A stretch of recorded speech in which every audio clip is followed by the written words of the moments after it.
Good morning. Quite an interesting week that lies ahead. Our fourth years are busy doing their practical experiences at school. And I have the privilege of assessing 8 of them at one primary school in Soweto. So very excited to see what they've got installed for the young ones. Is the foundation phase, so that's grade 1, 2 and 3. The children are between the ages of about 6 and 9, 7 and 9. So quite interesting to see what science lessons these teachers are going to present. Just arrived at the school where I'll be doing the evaluations of the students between today, tomorrow and on Wednesday. And I just thought I would show you a little bit about the school. One thing that I found in Soweto, there are many schools that have got their own vegetable gardens. So we started one at the other primary school that we're affiliated to, but I'd really like to show you how advanced some of these gardens can become and how elaborate, and I really want to show you how serious some of these schools take their gardening.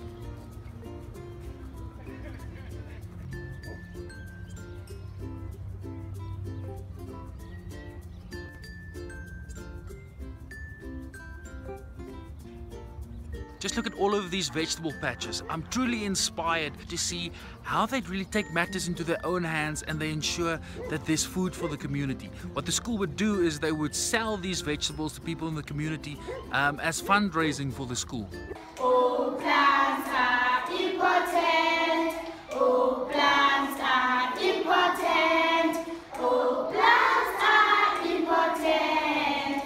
Oh, plants are important.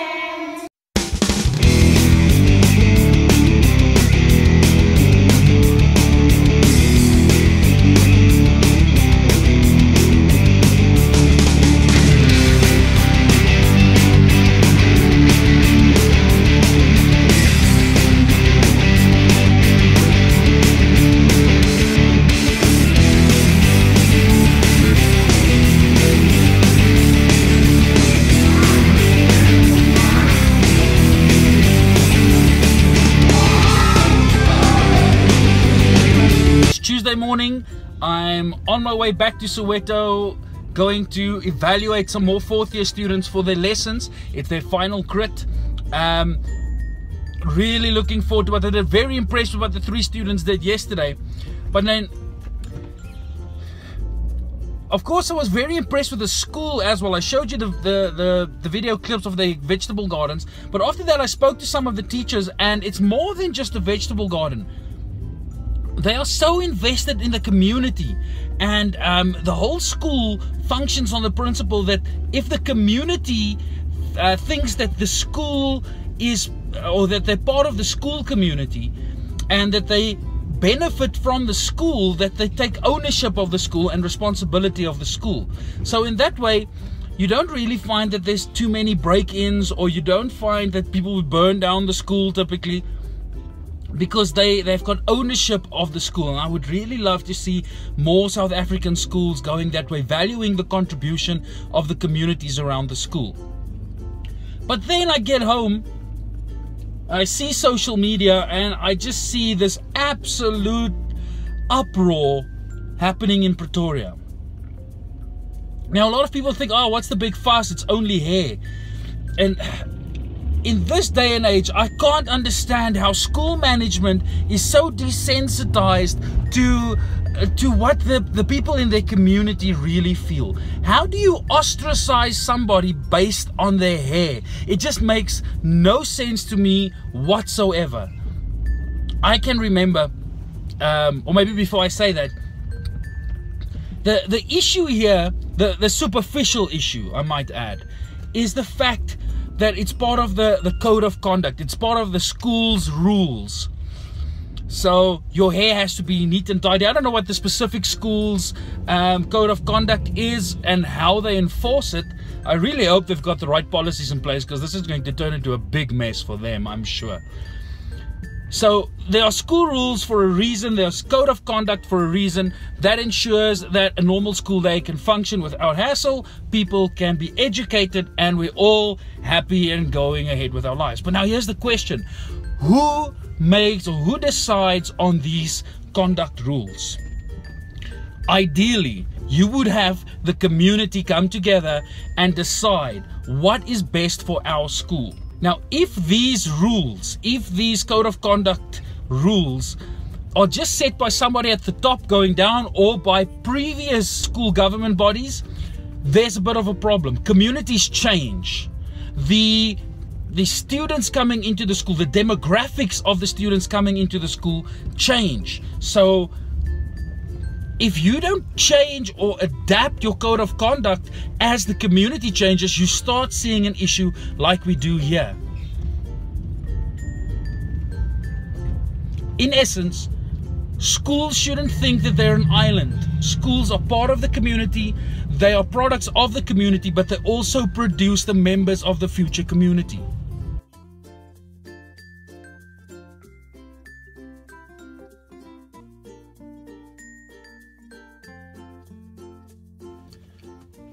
Detention. Why give detention, especially to somebody because their hair doesn't meet a certain criteria? What would that help? Let's say detention is on a Friday afternoon. You have to spend 2 hours sitting in a classroom reflecting on your misdemeanor. How can you do anything constructive about changing behavior? Because that in essence is what detention is supposed to do. Or any measure that you put in place when there's a conduct violation, you should punish or rectify or give an opportunity to a learner to change their behavior or change the aspect that caused the misdemeanor or the break of the rule. So sitting in a classroom for 2 hours thinking about your hair, how is that going to change? How is that meaningful at all?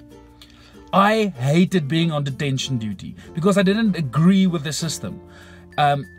If somebody didn't do their homework, after multiple times that the learner didn't do their homework, then many schools give detention. So now you have 2 hours to sit in a classroom and complete the homework. So number one, you get off because you do the homework. You can just delay it and delay it and delay it until you get detention, because then you get 2 hours to complete your homework. What happened in one of the schools that I worked at is that I had to write out the code of conduct. How is that meaningful? You are wasting 2 hours of somebody's life, and most likely the outcome of detention is not going to change behavior because there's something else that's the matter. And that's what super teachers do. They go and look for what the root cause is. So I think detention is totally outdated. It's an old world way of thinking about discipline, thinking about conduct.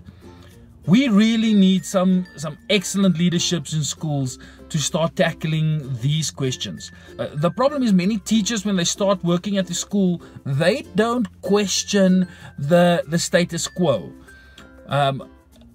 Oftentimes, you can ask any teacher what the school rules are, and they'll be able to tell you what the school rules are. But if you ask them why, then they can't answer you, because very few teachers critically engage with the status quo and question what is the relevance. Assessing 4 more students today.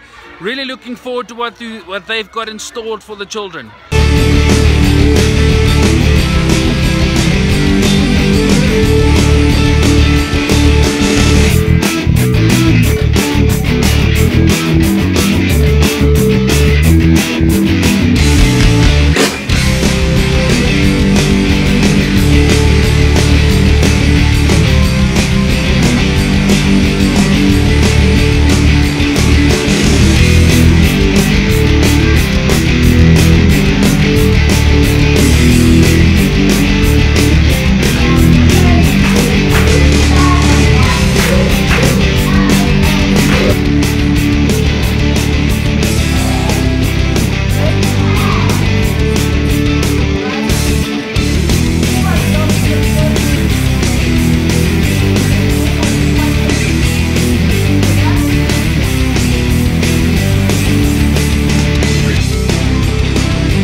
morning, off to Soweto again, last fourth year student that I have to evaluate, and then we're going to do some feedback and mentoring and so on.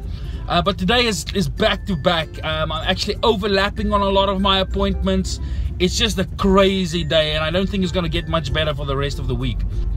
Last night, Zandy and I went to a restaurant. It was very nice.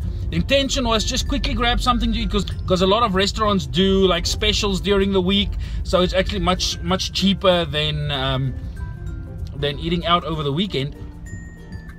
So we waited about 45 minutes for our food.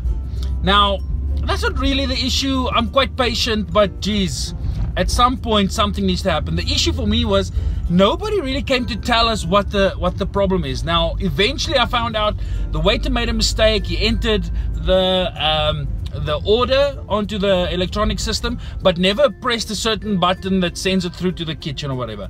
Human error, it happens, not a big issue. The issue that I have is that the waiter lied.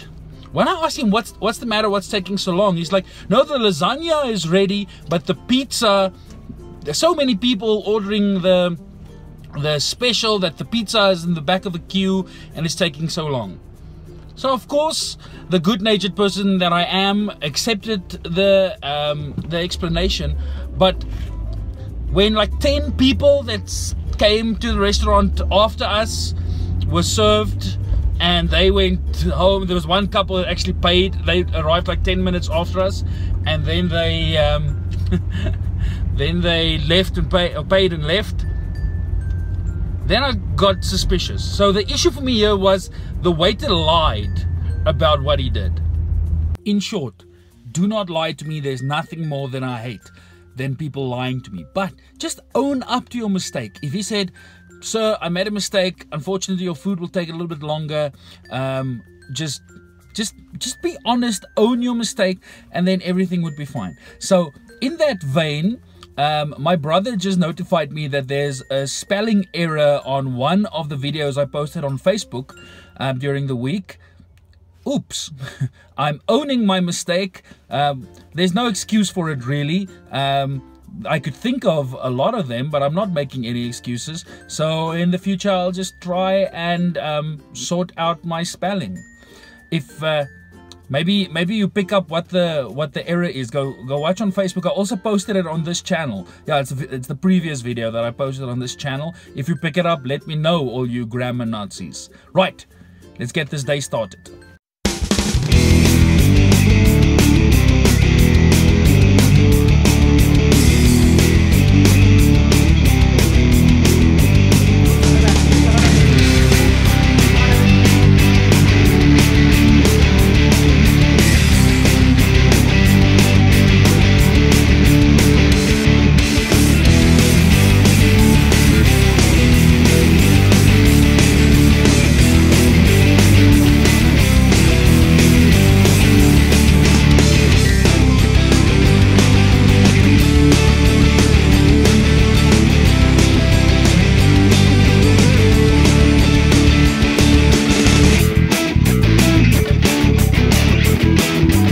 Just completed the mentoring session with the students. I'm extremely impressed with the school, extremely impressed with the support that the students got.